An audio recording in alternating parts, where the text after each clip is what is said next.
The history of the world is none other than the progress of the consciousness of human freedom.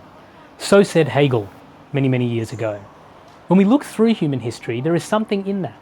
Human freedom is something that sits on every single human heart. We don't want to be oppressed. We don't want to be constrained or restricted.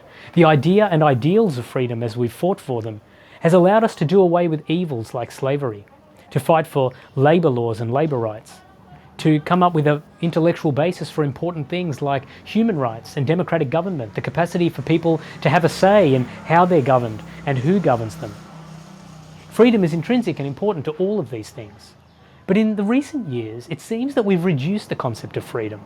It feels like we've reduced it to this conception of liberal individualism that simply means the absence of constraints. No accountability, no guidelines, no sense of purpose, no sense of meaning beyond the abstract notion of whatever anyone wants to make of the concept of freedom itself.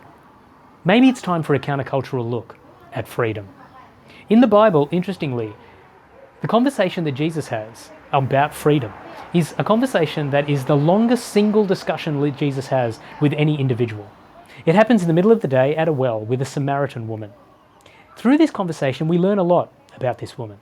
We learn that she's had 5 husbands and that the man she lives with now is not her husband. And so there's not a whole lot we know about her, except we know that at least in one aspect of her life, she's been living with a fair bit of freedom. She's enjoyed the autonomy to do whatever she wanted, wherever she wanted, with whom she wanted. Then Jesus says something interesting to her. He doesn't condemn her. He doesn't judge her for how she's used her freedom. But he says, you know, this well, when you drink this water, sooner or later, you're going to be thirsty again. But if you invite me into your life, if you come to God, if you come to me, I will give you water, the likes of which after you drink it, you will never be thirsty again. In fact, it will well up inside you like a wellspring to eternal life.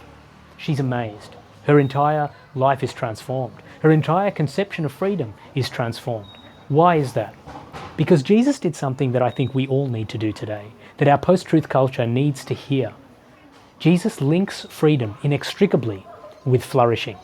He says that human freedom can only be made sense of alongside human flourishing. And human flourishing can only make sense when we first acknowledge our need to be in loving relationship with God Himself through the person of Jesus Christ.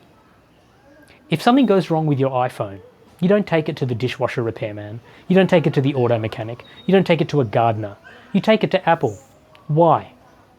Because Apple created the iPhone. They know what they're doing. They made it. They know how to optimize its flourishing, whether it's the screen resolution or the microprocessor or the hard drive or the battery life, whatever it is. Apple knows how to optimize the flourishing of the iPhone. They are the creators of the iPhone.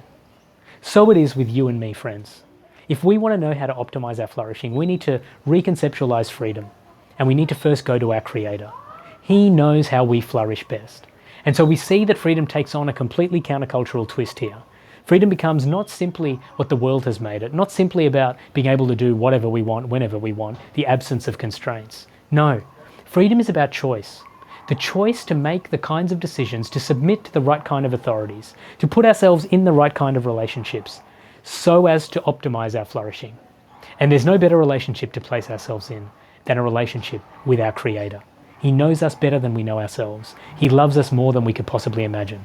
And He knows and wants our flourishing in ways that we can't even comprehend. This Jesus Christ, who came and died for you, went to a cross, defeated death by rising again.